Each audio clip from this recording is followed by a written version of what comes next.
రానున్న సార్వత్రిక ఎన్నికల్లో గెలుపు గుర్రాలకే టిక్కెట్లు ఇచ్చి ఎట్టి పరిస్థితుల్లో అసెంబ్లీ స్థానాలతో పాటు జిల్లా ఎంపీ స్థానాన్ని కైవసం చేసుకోవాలంటూ ముఖ్యమంత్రి మనోగతంకు అనుగుణంగానే ఈరోజు శ్రీకాకుళం జిల్లాకు సంబంధించిన 2 ఎమ్మెల్యేలకు ఒక ఎంపీ క్యాండిడేట్ కూడా నిర్ధారించడం జరిగింది. అందులో భాగంగా ఇచ్చాపురం నుండి ఎమ్మెల్యే యాస్పిరెంట్గా టిక్కెట్ వచ్చింది. ప్రస్తుతం ప్రియా విజయం అంటున్నారు. ఆమె జిల్లా పరిషత్ చైర్మన్గా కూడా వ్యవహరిస్తున్నారు. అనుకోకుండా రాజకీయాల్లో తన భర్త వెనువెంటే ఉండి వచ్చినటువంటి ఆమె మాత్రం ప్రస్తుతం ఈరోజు ఎమ్మెల్యే టిక్కెట్ వచ్చిందన్న సంతోషంలో మునిగి తేలుతున్నారు. ఆమె మనోగతం మనం అడిగి తెలుసుకుందాం. చూస్తే కనుక రాజకీయాల్లోకి వస్తారని ఎప్పుడైనా మీరు అనుకున్నారా? ఆ రోజు భర్త రాజకీయాలు చేశారు, ఎమ్మెల్యే గెలిచిందే తోడు ఆయన వెనువెంటనే ఉంటూ ఈ ప్రాంతంలో ఉన్నటువంటి ఈ సమస్యలపై అవగాహన చేసుకున్నారు. ఈరోజు రాబోయే ఎమ్మెల్యే ప్రియా విజయమ్మ అనడంలో ఎటువంటి అతిశయోక్తి లేదు. ముందుగా అందరికీ కూడా నమస్కారం. ఈరోజు నిజంగా ఫస్ట్ ఏదైనా చెప్పే ముందు ఇవాళ మా ఫ్యామిలీకి ఇంత అవకాశం ఇచ్చారంటే అది కేవలం జగన్మోహన్ రెడ్డి గారికి మా ఫ్యామిలీ పైన ఉన్నటువంటి నమ్మకమే. ఒక జిల్లా పరిషత్ చైర్మన్ కావచ్చు, ఆఖరికి ఇప్పుడు కూడా నాకు ఇచ్చాపురం నియోజకవర్గం సమన్వయకర్త ఇచ్చారంటే ఆయనకి మా ఫ్యామిలీ పట్ల మా పట్ల ఉన్న నమ్మకం పట్టి మేము చేయగలమని దీన్ని పట్టి ఇచ్చినందుకు ఆయనకి ప్రత్యేకమైన కృతజ్ఞతలు తెలుపుతూ ఇది ఏ నమ్మకంతో ఆయన ఇచ్చారో దీన్ని డెఫినెట్గా మేము ముందుకు తీసుకెళ్ళి తప్పకుండా విజయం అయితే సాధిస్తామని అయితే నేను నమ్ముతున్నాను. రాజకీయాల్లోకి అంటే 2009లో మా వారు వచ్చారు. నేను ఇందులోకి రాకముందు నేను సాఫ్ట్వేర్ కంపెనీ రన్ చేసేదాన్ని. ఐ వాజ్ ఎండి. మరి ఇక్కడికి వచ్చిన తర్వాత నేను క్యాన్వసింగ్ చేసినప్పుడు అప్పుడే ఇక్కడ కిడ్నీ ప్రాబ్లమ్స్ ఉన్నాయని తెలిసి నేను సొంతంగా ఫౌండేషన్ పెట్టి యాక్చువల్లీ నేను సర్వీస్ ఓరియంటెడెడ్గా ప్రజలకి చాలా చేరువయ్యాను. సో అది పొలిటికల్గా కూడా చాలా ఫెచ్ అయింది. ఎందుకంటే సర్వీసు నిస్వార్థంగా ఇక్కడున్న ప్రాంతానికి మా వారికి ఎమ్మెల్యే చేసినందుకు మేము ఫుల్ ఫ్లెడ్జ్డ్గా సర్వీస్ అయితే చేయగలిగాం. ఆ రోజు చాలా దీర్ఘకాలిక సమస్యలు వెంటాడుతున్నాయి. దశాబ్ద కాలంగా ఉన్నటువంటి ఈ కిడ్నీ రోగాల బారి నుండి కాపాడేందుకు మీరు చేస్తున్నటువంటి ప్రయత్నంలో భాగంగా మీ ప్రయత్నం చిత్తశుద్ధి ఉంది కాబట్టి ఈరోజు ప్రభుత్వాలన్నీ కూడా ఈ ప్రాంతం వాసులకు మాత్రం కావాల్సిన అన్ని మౌలిక సదుపాయాలు ఆ క్రెడిట్ ఎవరికైనా దక్కిందంటే ప్రియా కుటుంబంకే దక్కిందని మనం అనుకోవచ్చు అండి. ఇక్కడ ఒకటి చెప్పాలండి, నిజం చెప్పాలి. ఎందుకంటే నాకు బాగా గుర్తుంది 2017-18 ఆ టైంలో మేము సీఎం జగన్మోహన్ రెడ్డి గారికి కలిసాము. అప్పుడు ప్రతిపక్షంలో ఉన్నారు. నేను వెళ్ళినప్పటికీ మా ఫౌండేషను మేము ఏం చేస్తున్నాం అన్నది ఆయనకు ఆల్రెడీ ఒక ఐడియా ఉంది. నేను వెళ్ళినప్పుడు ఆయన అడిగారు మీరు ఏం చేస్తున్నారు అంటే నేను అన్నాను, అన్న మేము ఇక్కడ మినరల్ వాటర్ ప్లాంట్స్ ఇస్తున్నాము, ఎందుకంటే కలుషితమైన వాటర్ తాగడం వల్ల ఏమన్నా వస్తుందేమో అని అంటే ఆయన నన్ను ఒక్కటే క్వశ్చన్ అడిగారు, మరి కంటామినేటెడ్ వాటర్ ఏమవుతుంది, వేస్ట్ వాటర్ అంతా అన్నారు. మళ్ళీ అదంతా భూమిలోకి వెళ్తుందన్న, మరి దానికి ఏం చేయగలవని అంటే అప్పుడు ఆయన అన్నారు, నేనంటూ ప్రభుత్వంలోకి వస్తే ఫ్రెష్ వాటర్ బాడీ ఇస్తాను, అదే శాశ్వతమైన పరిష్కారం అవుతుందని ఆయన చెప్పారు. ఆయన చేసి చూపించారు. సో క్రెడిట్ జగన్మోహన్ రెడ్డి గారికి మాత్రమే వెళ్తుంది. ఎందుకంటే అది ఆయన కేవలం పాదయాత్ర చేయడమే కాదు, సమస్యల్ని బాగా అవగాహన ఆయనకు వచ్చింది. ఇచ్చాపురం మీద మరి ఆయనకి చాలా ప్రీతనే చెప్పాలి. ఎందుకంటే ఎక్కడా లేనటువంటి పదవులు కానీ అన్నీ కూడా ఇక్కడే ఇచ్చారు. మరి ముగింపు ఇక్కడే అయ్యింది కాబట్టి ఆయనకి ఎక్కువ మక్కువేమో ప్రతీదీ చేశారు. ఇటీవల కాలంలో నాకు తెలిసి కోకోనట్ బోర్డు వాళ్ళకి కూడా నష్టపరం సుమారు 80 lakhs పైన కూడా ఇచ్చారు. సో ఎప్పుడు నాకు అనిపిస్తుంది ఇచ్చాపురానికి ఆయన ప్రత్యేక శ్రద్ధ ఉంది. ఈ క్రెడిట్ అంతా కూడా జగన్మోహన్ రెడ్డి గారికే వెళ్తుంది. ప్రభుత్వం వచ్చిన తర్వాత 700 crores ఉద్దానం వాటర్ ప్లాంట్ ఇవ్వడం కాకుండా క్రియాటిన్ 5% ఉన్న వాళ్ళకి 5,000 ఇచ్చారు, డయాలసిస్ చేసుకున్న వాళ్ళకి 10,000 ఇచ్చారు. గతంలో నేను చూస్తున్నానండి 2019 నుంచి 9 నుంచి ఈయన అప్పుడు ఎమ్మెల్యే అయినప్పుడు ఒక నెఫ్రాలజిస్ట్ కూడా లేరు. ఇక్కడ కనీసం డయాలసిస్ యూనిట్ లేదు. మేము మా ఫౌండేషన్ నుంచి ఇచ్చిన యూనిట్ని కూడా పక్కన పడేసిన పరిస్థితి. ఇక్కడ డయాలసిస్ యూనిట్స్ లేవు, డయాలసిస్ చేసే డాక్టర్స్ లేరు.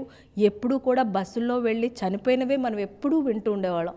అలాంటిది మన ప్రభుత్వం వచ్చాక మోర్ దెన్ 18 మనం సోంపేటలో పెట్టగలిగాము, కవిట్లో పెట్టగలిగాము, ఇప్పుడు ఇంకా కొత్తగా బెడ్స్ ఇస్తున్నాము. చాలా డెవలప్ అయిందనే చెప్పాలి. పిహెచ్సిలు కానీ సిహెచ్సిలు కానీ ఆరోగ్యపరంగా చాలా బాగా చేశారు. ఇది మాత్రం ఉద్దానం ప్రజలు ఎప్పటికీ కూడా జగన్మోహన్ రెడ్డి గారికి రుణపడి ఉంటారండి. చూస్తే కనుక ఒక సాఫ్ట్వేర్ కంపెనీని అడిగిన ఒక ఎండి ఈరోజు సమస్యలపై ఇంతగా అవగాహన తెచ్చుకొని రాజకీయంలో ఇంతలా నిష్ణాతులు ఎవరు మీకు రాజకీయ గురువు అంటే ఎవరు పేరు? గురువు అంటే నాకు ఏం లేదండి. నేను నేను నా ఇన్స్పిరేషన్ అయితే జగన్మోహన్ రెడ్డి గారనే చెప్పాలండి. ఎందుకంటే ఆయన ఎక్కడ కూడా ఒక రూపాయి అవినీతి లేకుండా ఎలా అయితే చేశారో, నేను కూడా జిల్లా పరిషత్ స్థాయిలో ఎక్కడ కూడా ఒక అవినీతి లేకుండా నేను చేశాను. మరి ఎన్ని కష్టాలు వచ్చినా, ఎన్ని నష్టాలు వచ్చినా, ఎన్ని అవమానాలు వచ్చినా ఆయన ఎక్కడ కూడా బెండ్ అవ్వకుండా ఆయన దీక్షతోని ఏదైతే ఆయన గోల్ పెట్టుకున్నారో, ఆయన సీఎం ఎలా అయితే అయ్యారో, నేను కూడా అలాగే పార్టీ బలోపేతానికి, పార్టీ గెలుపుకి నా ఇన్స్పిరేషన్ అయితే జగన్మోహన్ రెడ్డి గారేనండి. ఎప్పుడు కూడా ఎక్కడ స్కూల్స్కి వెళ్ళినా, ఎక్కడికి వెళ్ళినా సరే నేను అదే చెప్తూ ఉంటాను. మనం ఏదొచ్చినా సరే మనం గివ్ అప్ ఇవ్వకూడదు. ఎలా అయితే సీఎం గారు నేను పేద ప్రజలకి నేను మంచి చేయాలనుకున్నాను. స్ఫూర్తి వేరు, గురువు వేరు. మీకు రాజకీయ గురువు అంటే ఎవరంటే? స్ఫూర్తి అయితే జగన్మోహన్ రెడ్డి, గురువు ఎవరు? గురువు అంటే నేను మా వారినే చూశానండి. సో సర్వీస్ ఓరియంటెడ్ కాబట్టి నేను ఇంకా మా వారిని చూసే నేను నేర్చుకున్నాను. మా మావయ్య గారు ఉన్నారు. సో నేను ఒక హౌస్ వైఫ్గా ఒక సర్వీస్ చేస్తూ ఇవాళ ఇక్కడ ఉన్నాను అంటే I have a progressive husband as well as a progressive family. So వాళ్ళనే చెప్పాలి. అయితే కళలో నేను రాజకీయాల్లోకి వస్తామని కనీసం కలగన్నారా? లేదండి, ఎప్పుడు నేను అనుకోలేదు. నేను ఎప్పుడు కూడా కష్టపడ్డాను. ఒక మంచి చెయ్యాలి అని ఎప్పుడు నిస్వార్థంగా, ఎప్పుడు మనసులో ఎలాంటి కల్మషం లేకుండా అందరినీ కూడా చక్కగా రిసీవ్ చేసుకుని నా వరకు నేను ఫుల్ ఫ్లెడ్జ్డ్గా ఉండేదాన్ని. ఎందుకంటే పదవులు అంటారా ఇవాళ ఉంటాయి, రేపు ఉండవు. క్యారెక్టర్ అన్నది ఎప్పుడు ఉండిపోతుంది, అది నేను నమ్ముతాను.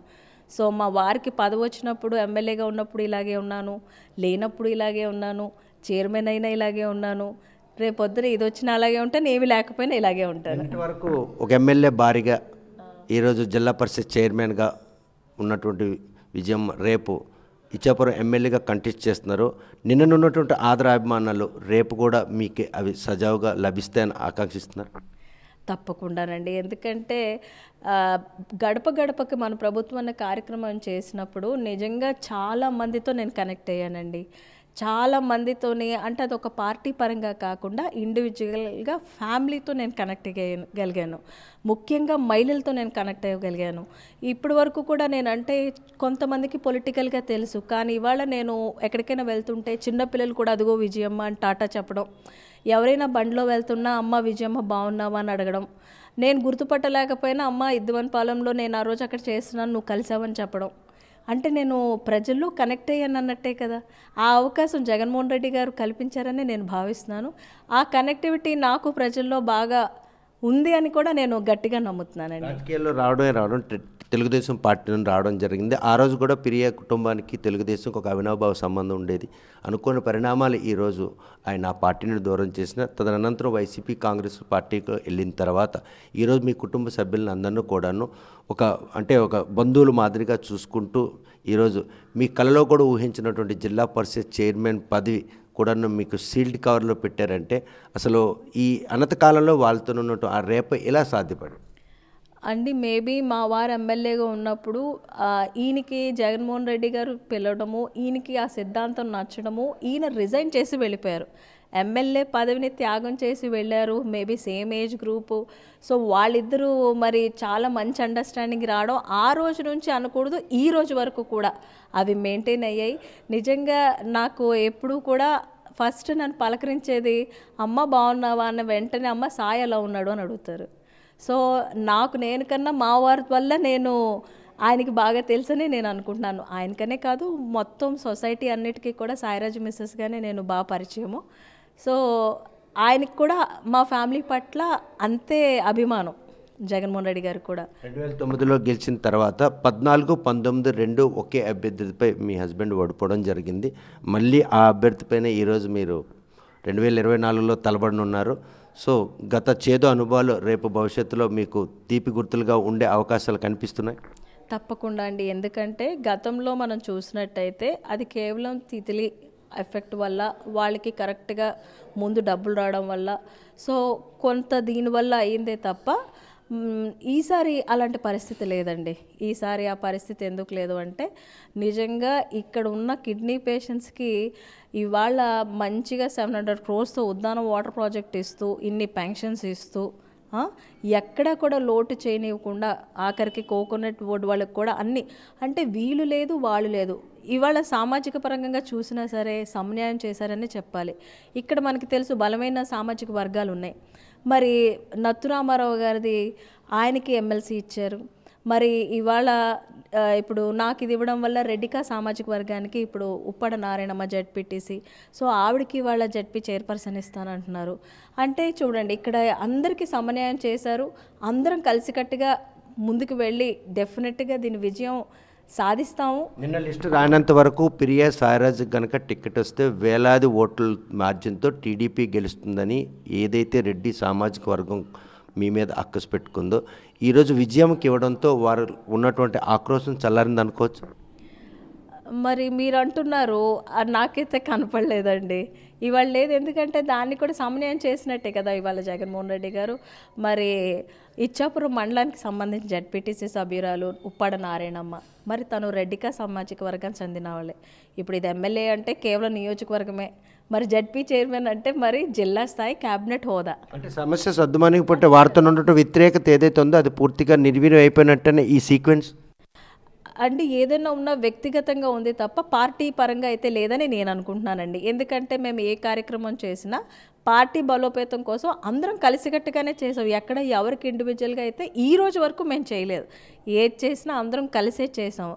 అయితే మాలో కూడా ఒక అండర్స్టాండింగ్ ఏముందంటే ఎవరికి వచ్చినా మనం పార్టీకి చేయాలన్న సిద్ధాంతాన్ని మేము అందరం ఏకీభవిస్తున్నాము. మేమందరం ఆ స్టాండ్ మీదే ఉన్నాం. ఉంటూనే ఎట్టి పరిస్థితుల్లో రెడ్డికా సామాజిక వర్గానికి 2024లో టికెట్ రావాలి అని వాళ్ళు ఒక డిమాండ్ పెట్టుకున్నారు. ఆ డిమాండ్ నేపథ్యంలో ముఖ్యమంత్రి జగన్మోహన్ రెడ్డి ఒక వ్యూహాత్మకంగా వ్యవహరించి ఏదైతే జిల్లా పరిషత్ చైర్మన్ ఉందో ఆ చైర్మన్ పదవిని పక్కన పెట్టి ఈరోజు మీకు ఈ నియోజకవర్గం నుండి ఎట్టి పరిస్థితుల్లో గెలుపు గుర్రాలని దించాలనే ఉద్దేశంతో విజయమ్మకు టికెట్ ఇచ్చారు. వాళ్ళు కూడా సంతృప్తి. అంటే ఏదైతే ఆయన వేసిన వ్యూహంలో భాగమే విజయమ్మకి ఈరోజు ఎమ్మెల్యేగా పోటీ చేసి అదృష్ట భాగ్యం కలిగింది. అవునండి, ముమ్మాటికి కలిగిందనే చెప్పాలి. మరి ఆయన నిజంగానే సర్వే చేయించుకున్నారు, అన్నీ చేశారు. ఒక బీసీ మహిళ అవ్వచ్చు, ఒక సాయిరాజ్ గారి వైఫ్ అవ్వచ్చు, నేను జడ్పీగా ఎక్కడ కూడా అవినీతి లేకుండా నేను బాగా చేయడం అవ్వచ్చు, నా పైన నమ్మకం కలిగి ఉండొచ్చు. సో ఇవన్నీ కూడా నాకు ప్లస్ పాయింట్సే తప్ప మైనస్ అయితే ఏమీ లేదు. తర్వాత ఇచ్చిన తర్వాత కూడా నేను ఈ నియోజకవర్గాన్ని పాజిటివ్గానే తీసుకెళ్ళాను తప్ప నాకు ఆ పదవి ఇచ్చారు, నేను దీన్ని ఎలాగైనా సరే ఇచ్చేయాలని నేను పాజిటివ్ యాటిట్యూడ్తోనే వచ్చాను. మరి ఇవన్నీ కన్సిడర్ చేసే ఇస్తే బాగుంటుందని జగన్మోహన్ రెడ్డి గారికి అనిపించి ఉండొచ్చు. ఆయనకి ఏ నమ్మకంతో అయితే ఇచ్చారో నేను మాత్రం 100కి 100% దీన్ని పూర్తి స్థాయిలో విజయం వైపే నేను కృషి చేసి తప్పకుండా జయిస్తాననే నమ్మకం అయితే నాకుందండి. ఒక సాఫ్ట్వేర్ కంపెనీ ఎండీగా లైఫ్ సాక్రిఫైస్ ఉండేదా? ఈరోజు ఒక పొలిటీషియన్ భారీగా, ఈరోజు ఒక పొలిటీషియన్గా ఈరోజు సాక్రిఫైస్. ఎప్పుడూ లైఫ్ అన్నది సాక్రిఫైజేనండి. ఎందుకంటే సాక్రిఫైస్ లేకపోతే మనం ఏది కూడా సాధించలేము. ఎందుకంటే ఎన్నో సాక్రిఫైసెస్ చేస్తేనే లైఫ్లో సక్సెస్ అవుతారని నేను నమ్ముతాను. ఏది బెటర్ అంటే మీ లైఫ్లో మనం సక్సెస్ అవ్వాలంటే డెఫినెట్లీ సాక్రిఫైస్ చేయాలండి. ఆ సాక్రిఫైస్ చేసినప్పుడు తెలియదు. ఇవాళ మనం పిల్లలు ఉంటాము, మన పిల్లల్ని మనము ఎంత కష్టమైనా ఎంత నష్టమైనా వాళ్ళకి దూరంగా పెట్టి మనం చదివిస్తున్నాము అంటే వాళ్ళ లైఫ్లో వాళ్ళు ఉండాలని చెప్పే మనం ఇచ్చేస్తాం. సో సాక్రిఫైస్ అన్నది ప్రతి ఫ్యామిలీలో ప్రతి ఒక్కళ్ళు చేసేదే. అది చేస్తేనే వాళ్ళ లైఫ్లో సక్సెస్ అవుతారండి. ఈ ప్రాంతం ప్రజలకు ఉన్నటువంటి ఆ దీర్ఘకాల సమస్య పరిష్కారానికి ఏదైతే ఉద్దానం ఫౌండేషన్ స్థాపించారో ఆ రోజు నుండి ఈరోజు ఇంకా ఏమైనా సమస్యలు ఈ ప్రాంతాన్ని ఇంకా పట్టి పీడించే పరిస్థితి ఉందా, లేకపోతే సమస్య సద్దుమణిగిపోయింది అన్నట్టు ఒక సంతృప్తి అండి? సద్దుమణిందనే చెప్పాలి. ఎందుకంటే మినరల్ వాటర్ ప్లాంట్స్ ఇచ్చిన తర్వాత గతంలో చూస్తే ఇప్పుడు కిడ్నీ పేషెంట్స్వి పర్సంటేజ్ తగ్గింది. గతంలో 28 ఎంతో ఉంటే ఇప్పుడు అది నిజంగా అది 22 వరకు వచ్చింది. అంటే అది పూర్తిగా తగ్గకపోయినా ప్రజలకి అవగాహన వచ్చింది. సో క్రియాటిన్ ఎక్కువ అవ్వకుండా కూడా ఇదివరకైతే ఏమీ ఉండేవి కావు. ఇప్పుడు అన్నిటికీ మందులు కూడా గవర్నమెంట్ అన్నీ ఇస్తుంది. సో అందరికీ అవగాహన వచ్చింది కాబట్టి డెఫినెట్గా ఇది ఫ్యూచర్లో అయితే సద్దుమణుగుతుందని నేను అనుకుంటున్నాను. కంట్రోల్ అయితే అవుతుంది, తగ్గకపోవచ్చు కానీ ఎక్కువ అవ్వదని నేను భావిస్తున్నాను. ఈ నియోజకవర్గానికి ఇంకా చేయాల్సింది ఏదైనా ఉంది అన్నటువంటి మనసులో ఏమైనా భావన ఉందా? చాలా ఉన్నాయండి. ఎందుకంటే ఒక జిల్లా పరిషత్ చైర్మన్గా నేను చూశాను, ఇచ్చాపురం నియోజకవర్గంలోనే ఎక్కడా కూడా ఎలాంటి డెవలప్మెంట్ లేకుండా ఉందనే నేను భావిస్తున్నాను. ఎందుకంటే అందరూ కూడా అన్ని దగ్గరలో అన్నీ ఉన్నాయి, అసెట్స్ ఉన్నాయి అందరికీ. ఒక్క ఇచ్చాపురానికి ఏంటి లేదు. ఇక్కడ ఏదన్నా రైతాంగం ఎక్కువ. ఇక్కడ మనకి చూస్తే మళ్ళీ మనకి సైక్లోన్ జోన్ కూడా. సో ఇక్కడ కావాల్సింది ఏంటంటే ఇక్కడ మనకి గ్రోయిన్స్ చాలా అవసరము, రైతులు చాలా ఇబ్బంది పడుతున్నారు, వాళ్ళ సమస్యలు కొంచెం ఉన్నాయి. సో వాటన్నిటిని సార్ట్అవుట్ చేయాలండి. ఇరిగేషన్ వాటర్ ఫెసిలిటీస్ లేనటువంటి ఒక నియోజకవర్గం ఏదైనా ఉంది అంటే నదీ జలాలు వినియోగించిన ఒక నియోజకవర్గం ఏదంటే ఇచ్చాపురం అని మీకు ఐడియా ఉందా? ఉందండి, ఎందుకు లేదు, మేము చూస్తున్నాం కదా. లేదు. సో మొన్ననే మేము జగన్మోహన్ రెడ్డి గారికి చెప్పాము, ఏదైతే వంశధార ఫేజ్ 2 ఉందో అది పలాస వరకు వస్తుందన్న మాకు కొంచెం ఇవ్వండి. ఎందుకంటే ఇప్పుడు బౌద్ధ నుంచి రావాల్సింది కూడా వాళ్ళది టీఎంసీ ఇవ్వాల్సినంత కూడా ఇవ్వకుండా తక్కువ అయిపోవడం వల్ల వాళ్ళకేవో ఫ్లడ్స్ వస్తే వాళ్ళు వాటర్ వదిలితే ఎప్పుడు నష్టపోతుంది మన ఇచ్చాపురమే. సో వీటన్నిటిని సార్ట్అవుట్ చేసి రైతులందరికీ కూడా మంచి చేయాలన్న ఉద్దేశం అయితే నాకైతే బలంగా ఉంది. అటువంటి డయాస్ మీద మీరు ఆల్రెడీ ఉన్నారు, జిల్లా పరిషత్ చైర్మన్, 10 నియోజకవర్గాలకి చైర్మన్గా, ఉమ్మడి శ్రీకాకుళం జిల్లా చైర్మన్గా ఉన్నారు. అటువంటి డయాస్ వదిలి ఈరోజు నియోజకవర్గాన్ని మీ తలపై రుద్దారు అన్నటువంటి దిగులు విజయంకి ఎంటాడుతుంది? నేను జగనన్న సైనికురాలనే చెప్పాలి. ఈరోజు ఆయన ఆ రోజు నాకు ఇచ్చింది నేను ఎలా అయితే బాధ్యతగా చేశానో, ఇప్పుడు కూడా జగనన్న సీఎం అవ్వాలంటే నేను డెఫినెట్గా గెలిచి ఒక ఎమ్మెల్యే ఈ సీట్ని కానుగ్గా సీఎం గారికి ఇవ్వదలుచుకుంటున్నానండి. కానీ ఒక నియోజకవర్గం పరిధవుతున్నారు, మొత్తం 10 నియోజకవర్గాలు, జిల్లా పరిషత్ చైర్మన్, అన్నదర్ దాన్ని ఎంత డెవలప్ కావాలంటే అంత డెవలప్ చేసుకోవచ్చు. అటు జిల్లాతో పాటు మీ నియోజకవర్గం అటువంటి ఒక బంగారం బాతును కోల్పోయి ఈరోజు మళ్ళీ ఒక 4 మండల నియోజకవర్గాల్లోని ఎమ్మెల్యేకి పోటీ చేయడం అంటే విజయం మనసులోనే ఉందో? జగన్ మహిళకి ఎలా అయితే నమ్మకం ఉందో నాకు మాత్రం జగన్ ఉన్నారన్న నమ్మకం నాకు ఉంది. ఆయన కోసం ఏదైనా చేయడానికి మా ఫ్యామిలీ ఆయన ఎలా అయితే నమ్మి ఇంత ఇచ్చారో ఆయన కోసం ఇది ఏమాత్రం చెప్పండి, నేను ఆ మాత్రం చేయలేనా?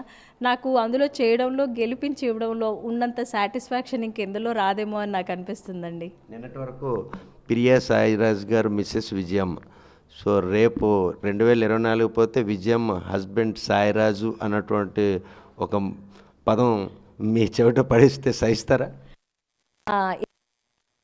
వైఫ్ అండ్ హస్బెండ్ ఇద్దరు కూడా ప్రోగ్రెసివ్గా ఉన్నారండి. సో ఇప్పుడు మాలో అలాంటివి ఏం లేదు. ఇప్పుడు నేనైనా ఆయన అయినట్టే, ఆయనైనా నేనైనట్టే. ఇప్పుడు చూడండి, ఇప్పుడు మనం అవన్నీ చూసుకుంటున్నాం, కానీ నిజంగా ఆయనకు అలాగే ఉండుంటే జిల్లా పరిషత్ చైర్మన్ నేను అయినప్పుడు ఆయన ఎక్కడ కూడా ఇన్వాల్వ్మెంట్ లేదు. నేను జిల్లా పరిషత్ నాకు ఇచ్చినప్పుడు ఆయన ఒకటే చెప్పారు మా వారు, విజ్జి ఇప్పుడు వరకు కూడా నువ్వు సాయిరాజ్ గారు మిస్సెస్ లాగే ఉన్నావు, నీకు జిల్లా పరిషత్ ఇచ్చారు, నువ్వు పిరియా విజయ నువ్వు అనిపించుకోవాల్సిన బాధ్యత నీకు ఉంది అని అన్నారు. ఆయన ఎప్పుడు నాకు షాడోగా లేరు, ఆయన ఎప్పుడు నాకు ఇది ఇవ్వలేదు. సో మా అండర్స్టాండింగ్, మా కంపాటబిలిటీ మాకు ఉంది కాబట్టి I have to say this, I'm very lucky to have Sairaj in to my life అండి. చూస్తే కనుక ప్రస్తుతం ఏ నమ్మకంతోనైతే ఇచ్చాపురం నియోజకవర్గాన్ని తనకు ఎమ్మెల్యే టికెట్ ఇచ్చారో ఈ నియోజకవర్గంలో గెలిచి ఆయనకి బహుమతిగా ఇచ్చేందుకు మాత్రం తనంతగా కృషి చేస్తానని చెప్తున్నారు. 2024 ఎన్నికల్లో మాత్రం ఇచ్చాపురం గెలుపుకి మాత్రం తనంతగా దోహదపడతాను. కాకపోతే ఇప్పటివరకు భర్త వెనకుండి నేర్చుకున్న రాజకీయ మెలకులు తన జీవితంలో ఎంతో దోహదపడ్డాయి. అనుకోని నేపథ్యంలో జిల్లా పరిషత్ జడ్పీటీసీగా పోటీ చేయడం, తర్వాత జిల్లా పరిషత్ చైర్మన్ పదవి వరించడం, ఈరోజు ముఖ్యమంత్రి స్వయంగా ఇచ్చాపురం నియోజకవర్గం పోటీ చేయాలనేటువంటి ఆయన టికెట్ ఇచ్చే తీరు మాత్రం తన కుటుంబానికి పై ఆయనకున్నటువంటి అభిమానం అని చాటుకుంటున్నారు.